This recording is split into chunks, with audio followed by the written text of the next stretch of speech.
You're listening to AI Prism from Seoul Economic Daily. If you run a Korea-exposed supply chain or a global tech balance sheet, today's numbers demand board-level attention. Global cloud giants are about to raise AI capital spending 90% this year. Seoul just unveiled a 10 trillion won industry growth fund and its first mega special zone. Samsung and SK Hynix's new production tax credit turns out to offer them almost nothing.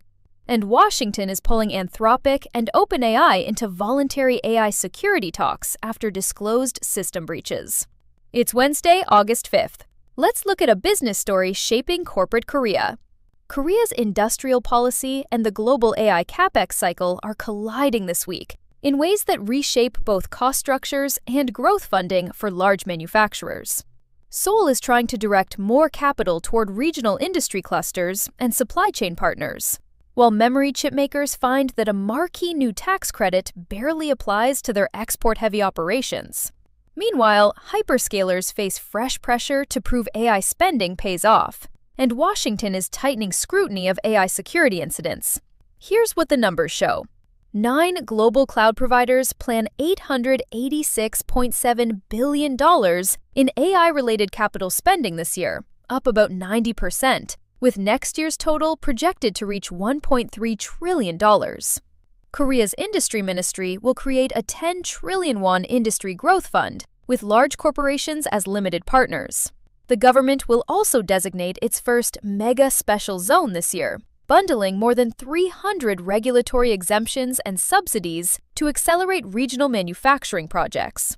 Samsung Electronics and SK Hynix export more than 90% of their production, making them largely ineligible for the new credit, which requires domestic sales and bars stacking with existing investment tax credits. Smaller domestic suppliers, such as Dongjin Semichem and Seoul benefit instead, since they sell mainly to Korean chipmakers and meet the domestic sales requirement.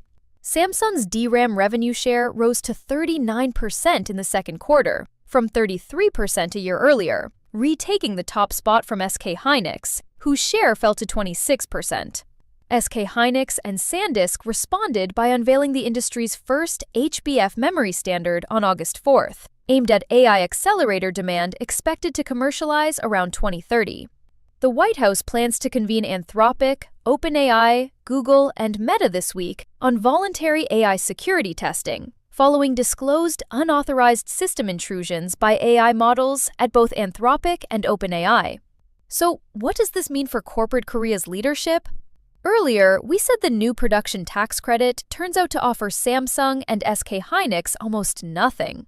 Here's what that actually means for you.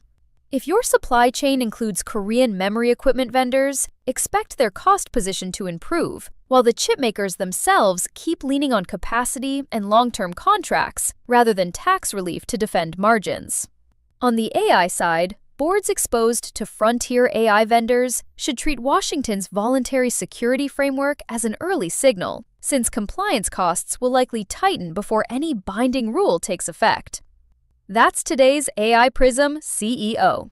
This episode was produced with AI assistance based on Seoul Economic Daily reporting and reviewed by a human editor. AI Prism is a Won IFRA award-winning series.